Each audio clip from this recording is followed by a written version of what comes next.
So now Krebs cycle, like I told you just now, it happens in the mitochondrial matrix, just like that in link reaction.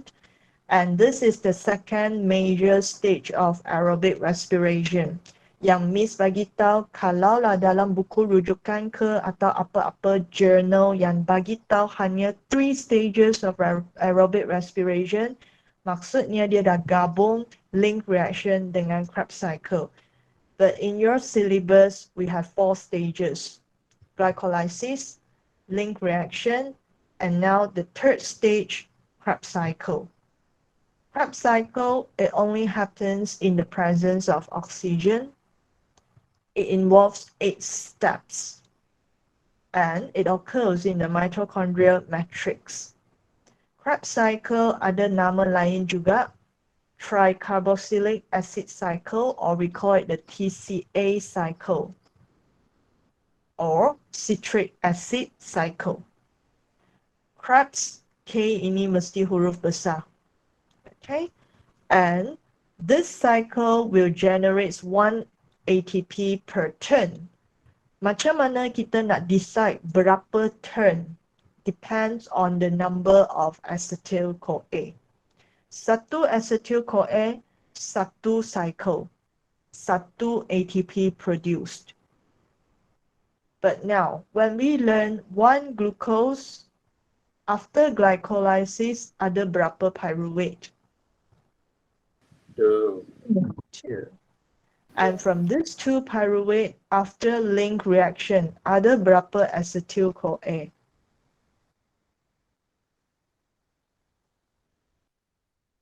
2. Very good. And that's why for Krebs cycle, dia akan pusing berapa kali?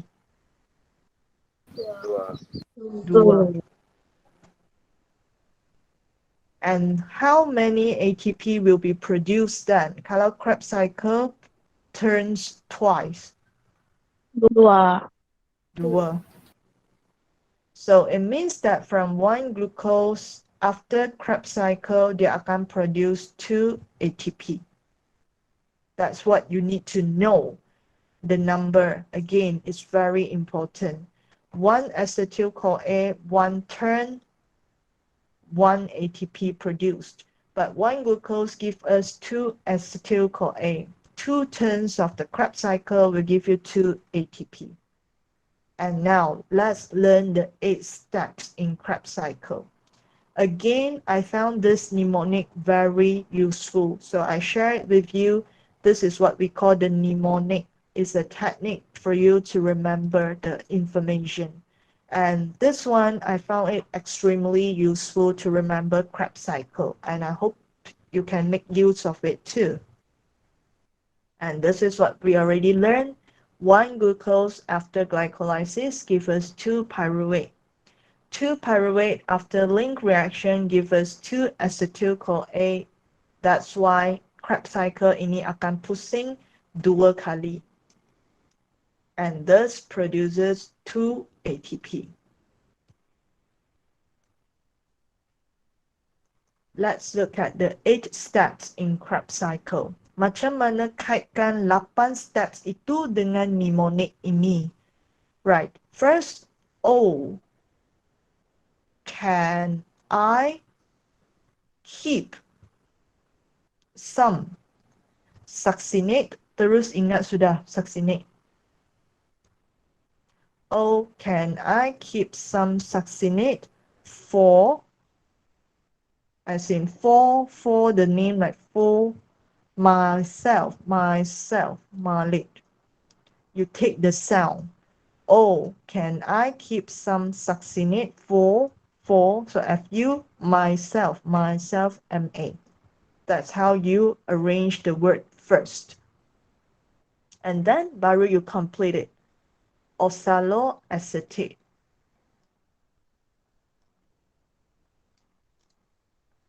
Oxaloacetate. Sama macam yang kita belajar untuk glycolysis.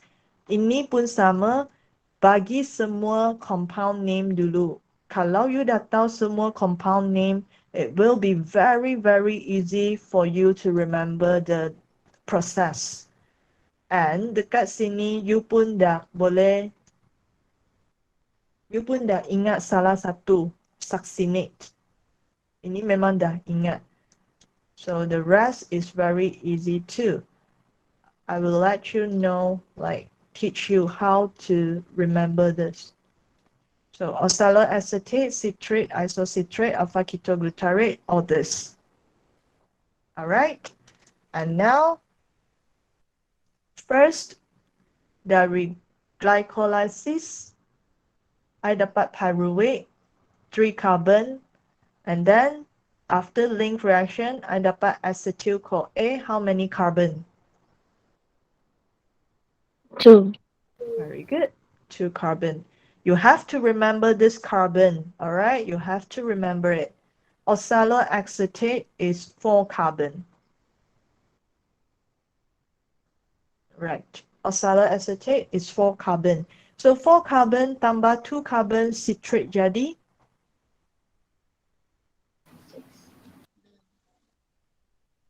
6. 6 carbon. All right. Now, class, you may refer to your notes page 6. Dekat page 6, Miss dah bagi semua steps, 8 steps dalam Krebs cycle. You can refer to each step while I'm going through the whole cycle. Okay, first, oxaloacetate dia akan combine with the acetyl group from acetyl-CoA. Kita tak nak CoA inilah.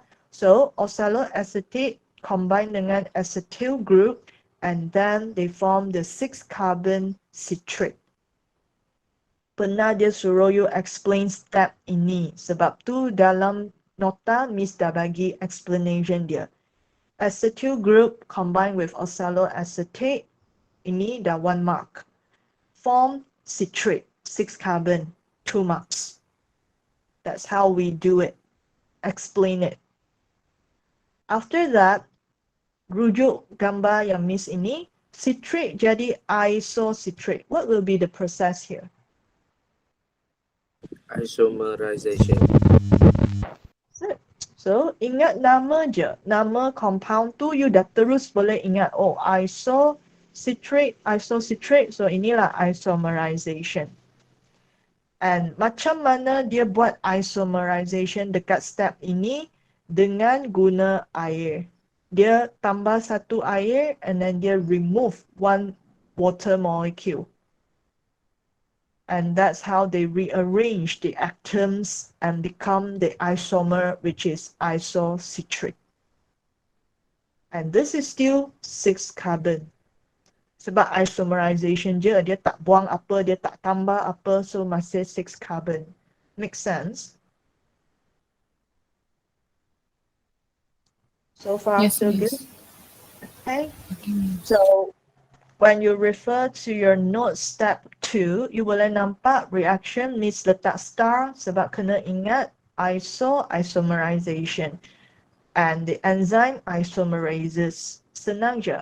Process isomerization and then enzyme yang untuk speed up the process, that's isomerases, class of that enzyme. Pernah keluar dalam exam, dia tanya, what is the class of enzyme involved in this step? Then you know, oh, ini ialah isomerization, so the class of enzyme pun isomerases. And they may ask you the byproduct at this step. Sebab dia melibatkan water for the rearrangement of atoms. That's why we will get a byproduct water. Any question on step 2?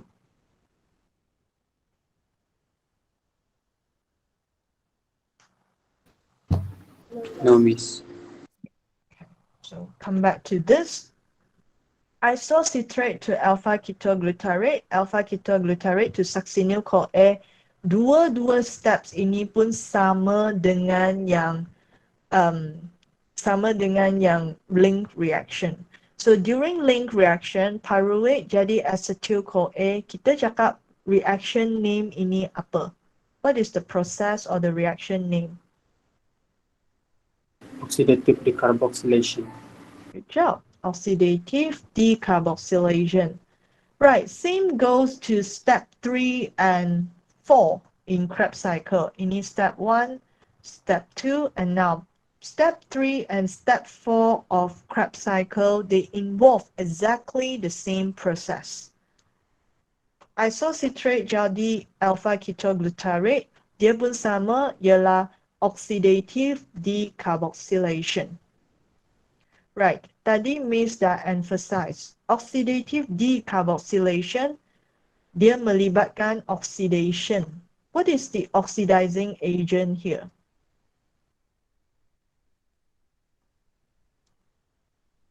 NAD plus. Good job. Tak kira untuk link reaction ke, glycolysis ke, ataupun sekarang dekat step 3 and 4, kami pun masih guna oxidizing agent dia, NAD+. So, oxidation of isocitrate. Isocitrate ini kena oxidized by the oxidizing agent NAD+. So, NAD+ sendiri reduced to become NADH. Apa lagi? Decarboxylation. Maksudnya dia CO2. CO2. Right. Class, can you tell me what will be the number of carbon for alpha ketoglutarate then? 5. Very Five. good. 5 carbon. That's the reason why it's very important to know the number of carbon. Sebab kalau dalam exam tiba-tiba dia bagi you satu diagram yang dia tak bagi nama, dia hanya bagi carbon sahaja. At least from here you know what they are. Kalau you dah tahu 3 ini, yang lain tu semua you akan tahu. Itulah kenapa penting untuk you ingat berapa carbon. Untuk at least 3 ini you kena ingat berapa carbon dia ada. Isocitrate ada 6 carbon. Alpha ketoglutarate ada 5 carbon sebab dari isocitrate to alpha ketoglutarate dia ada oxidative decarboxylation. Ada oxidation and dah buang 1 carbon. That's why dia dah jadi 5 carbon. The next one sama juga, dia akan ada oxidation of alpha ketoglutarate. Alpha ketoglutarate ini oxidized by NAD+. So NAD+ reduce to NADH. Apa lagi?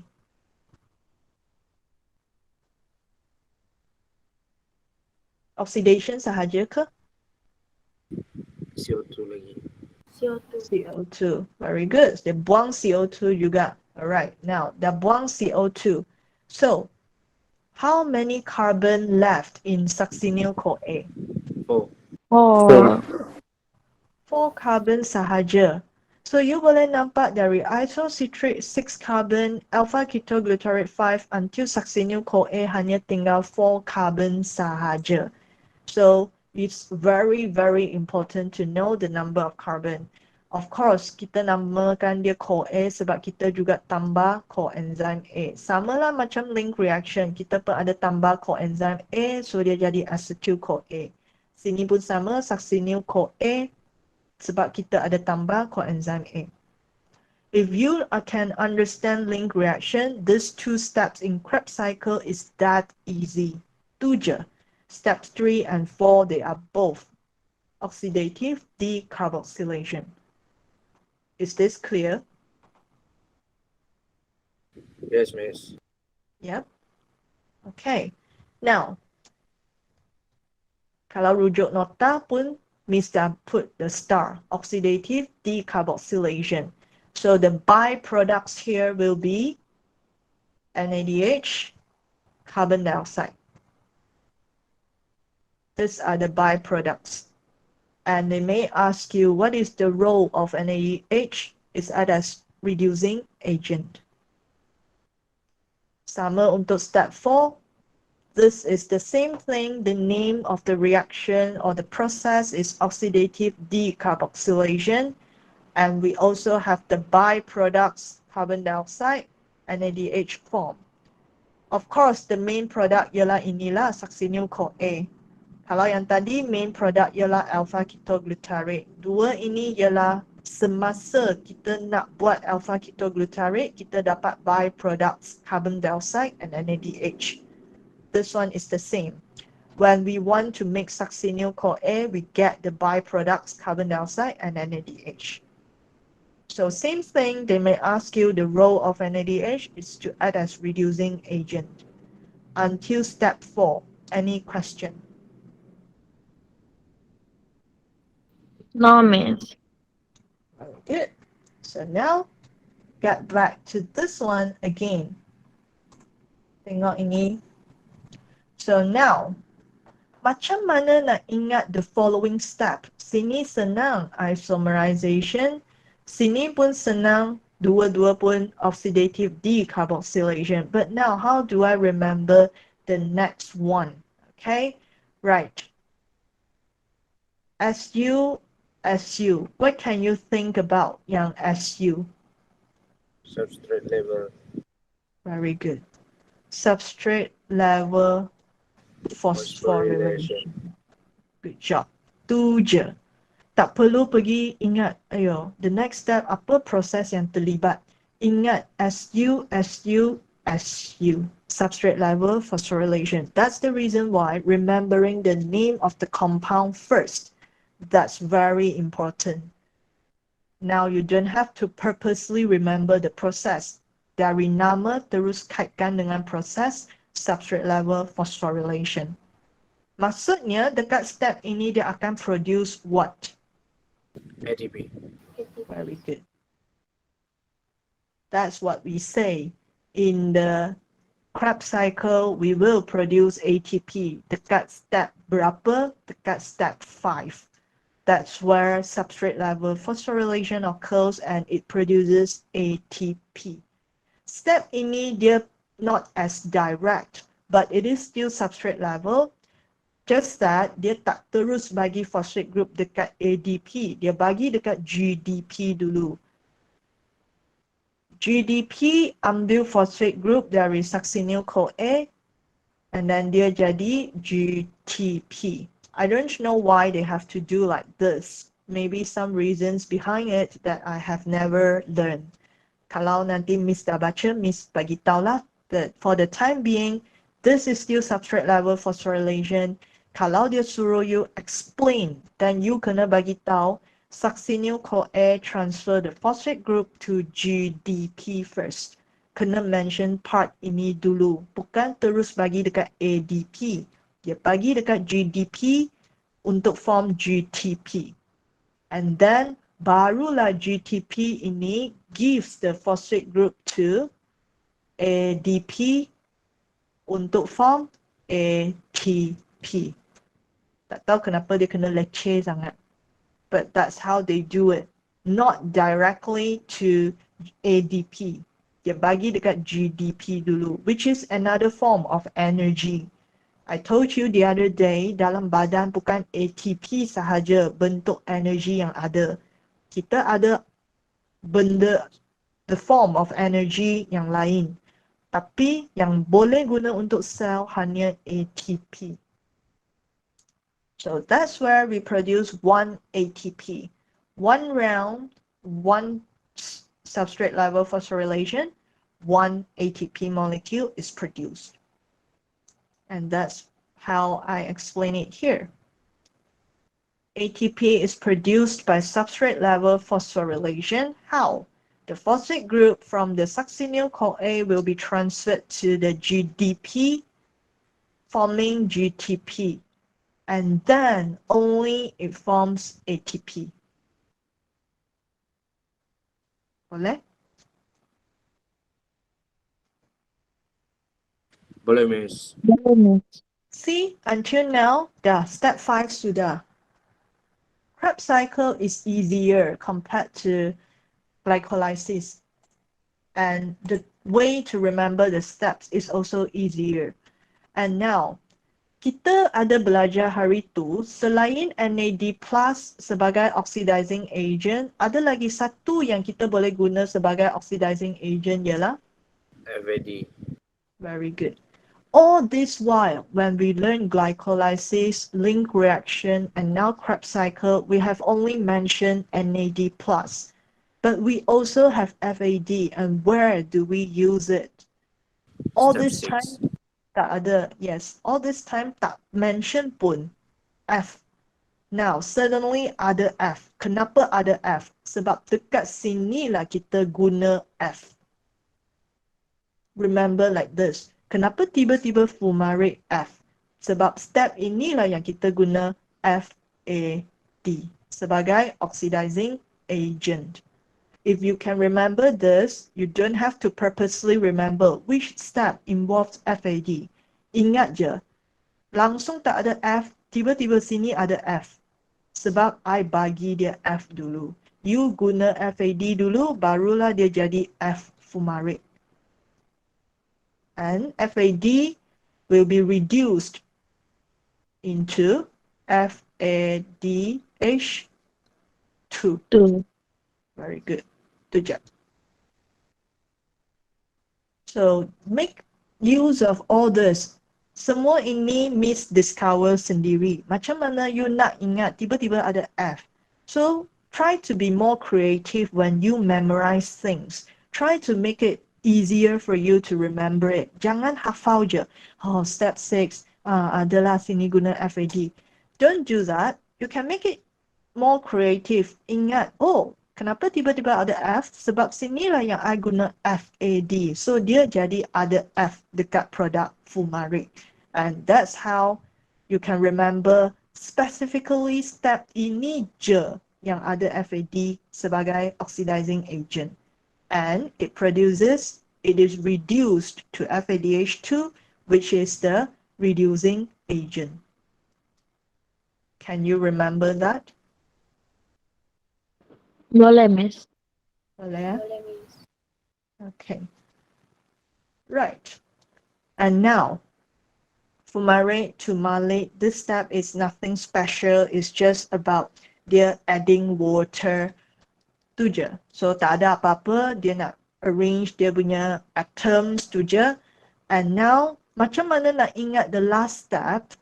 Tiba-tiba nama ada ox. So you rasa apa berlaku dekat sini? Jadi ada ox. Oxidation. Good job. Oxidation. And ada tak F dekat sini? Tak ada. Tak ada F. That means I will use what oxidizing agent? NAD+. NAD+. Plus. Tu je. It's as easy as that. That's all about Krebs cycle. Ini saja. Step ini pun oxidation. FAD sebagai oxidizing agent, dialah oxidize succinate. And then jadi fumarate. So FAD, dia sendiri dah reduce to FADH2. Sini punyalah oxidation. It's just that we use different oxidizing agent. Ada dua. And step ini je yang kita guna FAD. Yang lain semua ialah NAD+. But of course, to remember specifically which step that uses FAD, ingat sebelum ada F, mesti sebab you dah guna F. FAD, lepas tu baru ada F. Sini pun sama. Kenapa tiba-tiba ox? Sebab step ini oxidation, so nama ox. Oxaloacetate. Clear? Clear, Miss. I hope it's easy for you to remember. And at the end of it, you will get this, okay? So, untuk Krebs cycle, sebab from one glucose, okay, one glucose, we get 2 pyruvate after glycolysis, 2 acetyl-CoA after link reaction. So we have this occurs twice. So look at this again. Berapa NADH kita produce after one turn?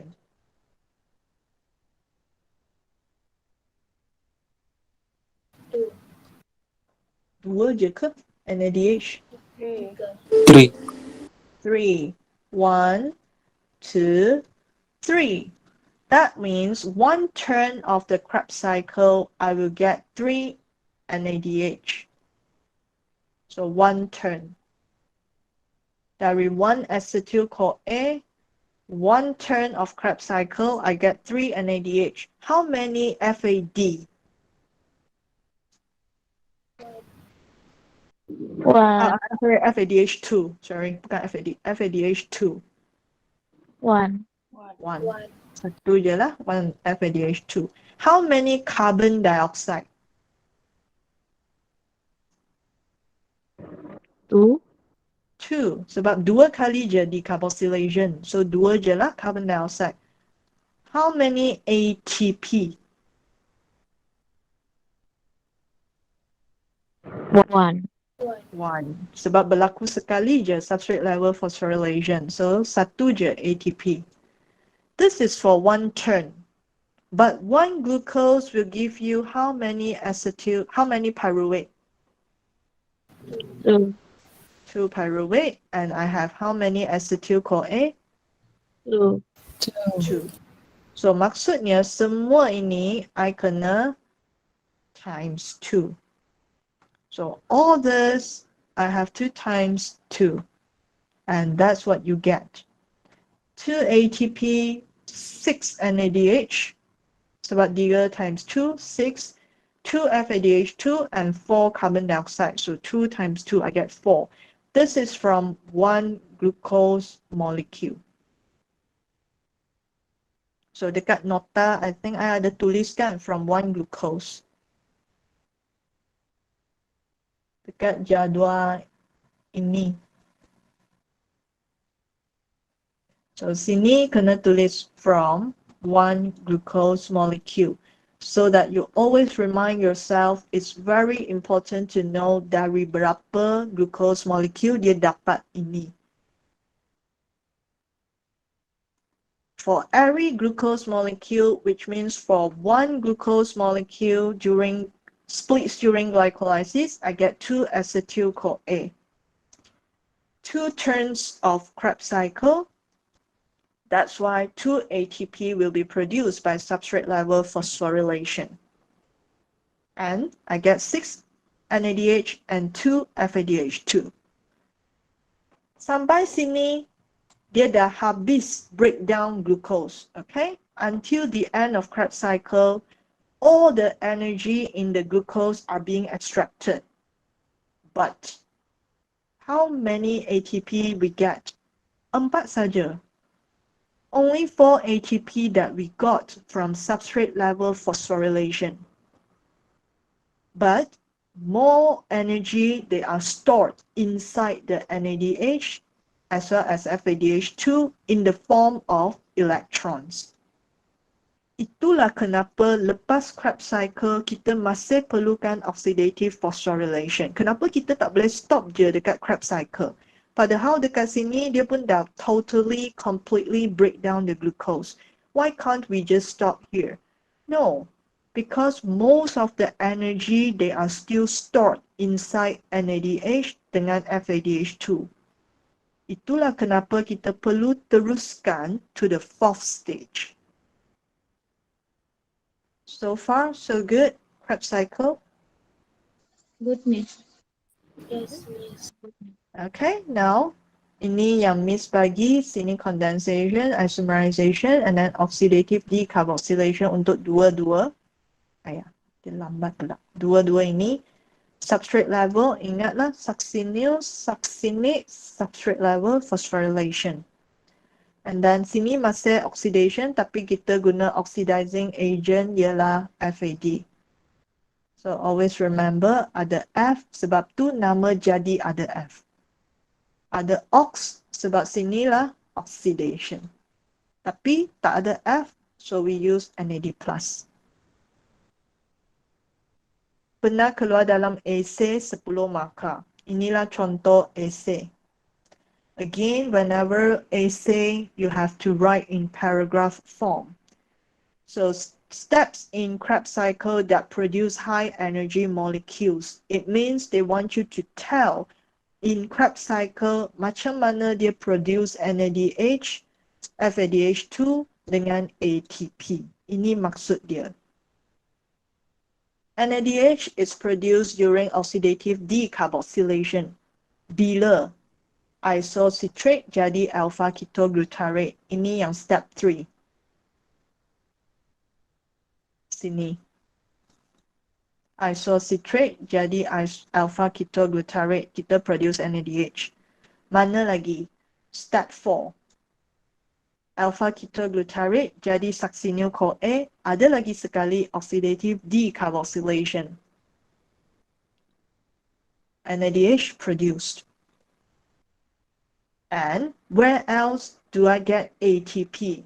Substrate level phosphorylation from succinyl CoA to succinate. And I need FADH2 juga. So bila lah ada FADH2 during oxidation. Okay? Yang Miss bagi tahu jadi fumarate ada F. So succinate jadi ada F sebab sini guna FAD. So FADH2 is produced. And where else do we produce NADH? Oxidation, the last step. Malate jadi oxaloacetate, sinilah oxidation yang produce NADH. Am I too fast? No, Miss. So, sini yang kita bagi tahu macam mana NADH, FADH2 and ATP produced during Krebs cycle. Bahagian ini you belum belajar. Ini nanti kita belajar masa oxidative phosphorylation. Equation ini kena ingatlah yang Miss bagi tahu I dah bagi dalam nota memang ada equation. Ingat equation dia. So far so good. Good, Miss. Yeah. Good, Miss. Okay. Ini pun another way of asking. Okay. Describe the process of ATP formation via substrate level phosphorylation. Ini I think Wednesday baru Miss bincangkan. So we are done for Krebs cycle. Nanti kita bincang satu soalan. Okay. Now before I proceed, any question on Krebs cycle?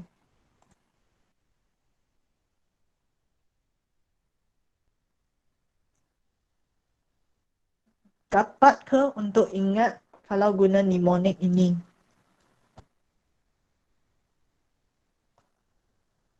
Dapat, Miss. Dapat. Dapat ingat proses dia? Apa oxidizing agent boleh? Boleh lah, Miss. Ini memang kena banyak buat practices dan you will remember them eventually. But the first thing ever is to make sure you know the sequence of the compounds first. Itu yang paling penting. Nama compounds ni dah betul, proses tu you senang nak ingat, kaitkan dengan nama je. So, no question on Krebs cycle? No, Miss. No? Yang tak jawab tu semua okay? Okay, Miss. Yeah. Right. So let's try one question on Krebs cycle. You may look at your past year question 1. So let's do this together. Question 1. Okay. Figure 1 represents two main stages in cellular respiration. So adalah dia dah bagi tahu two main stages. Sini glycolysis, sini Krebs cycle. And now name the reaction that occurs at step 2, step 3, and 4. What is the reaction here?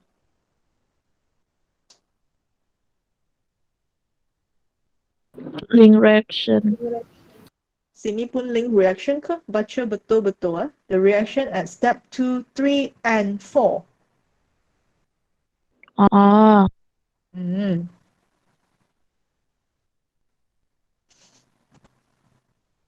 What is it? Step 2, 3, and 4. Nanti ya. Oxidation decarboxylation. Oxidative, bukan oxidation ya. Oxidative decarboxylation. And then now, Hanisa, give me the two byproducts of this reaction.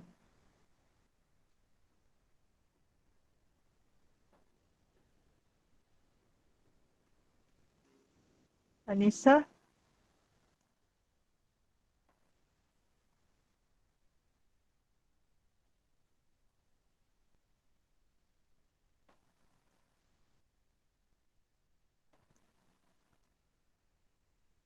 Oh, betul ke line teruk sampai tak boleh jawab?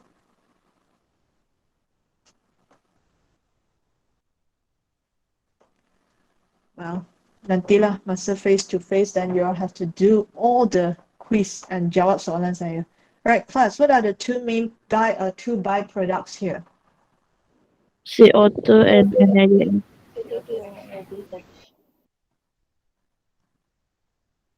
Okay. Now, bagi dua-dua baru boleh dapat markah. But over here is about 3 marks, so dia bagi 1 mark, 2 marks, 3 marks. B.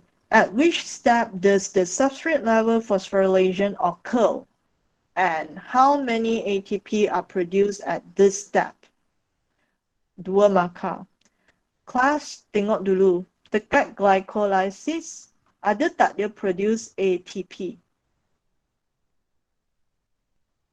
Ada. Ada.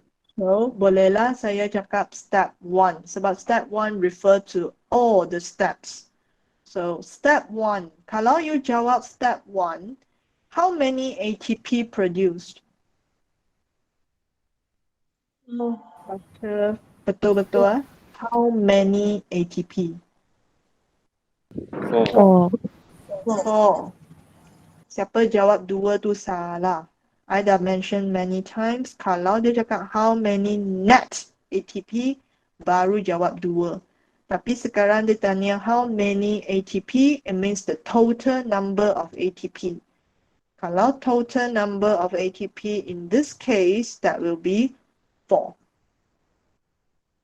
And now, what about Krebs cycle? If I don't want to talk about glycolysis, I want to talk about Krebs cycle. Which step will produce ATP?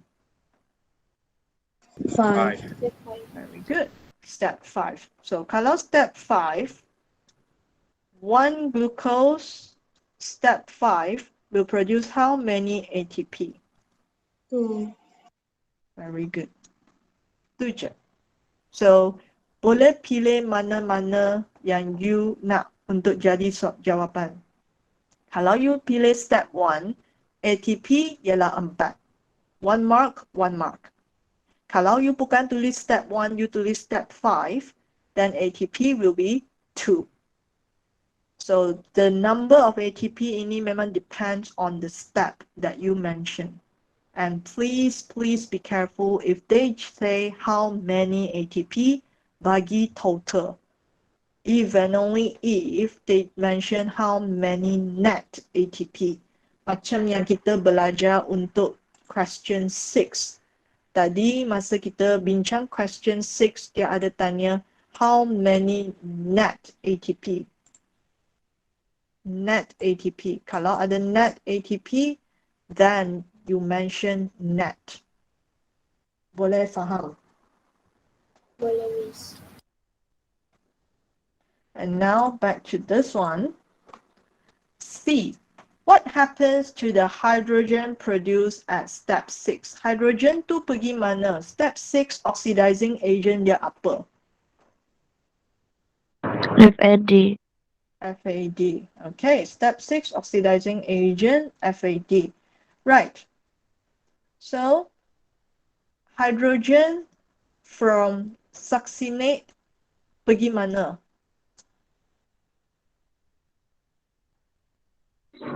Transfer to FAD. Good job. Dah 1 mark. To form FADH2. tu je. Ataupun I akan cakap FAD is reduced to FADH2.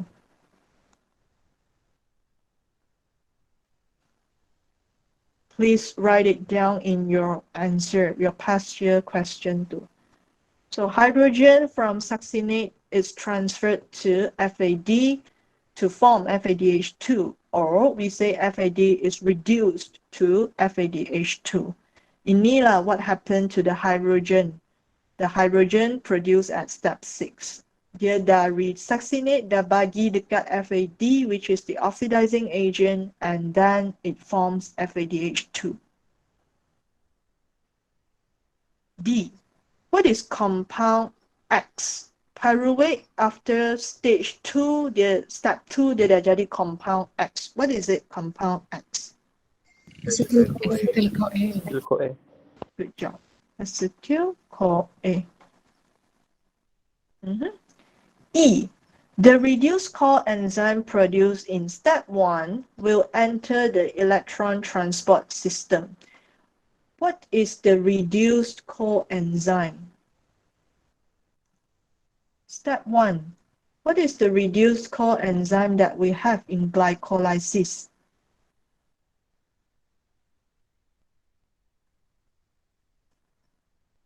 NAD+. NAD plus ke NADH? Mana yang dah reduced? NADH. NADH. NADH. So we know that NAD plus undergo reduction to become NADH. So ini reduction, reduce NAD plus. That's why we say NADH is reduced coenzyme. Sebab NAD plus ialah sejenis coenzyme. So NADH is the reduced coenzyme that mentioned here. So please be careful whenever you answer the question. Kalau dia tanya coenzyme, then it is NAD+.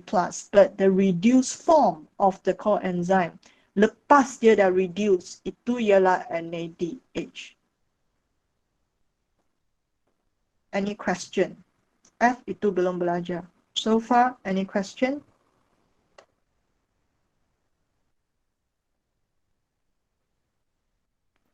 No, Miss. Okay, right. So that's all for Krebs cycle. Belum habis ya? 3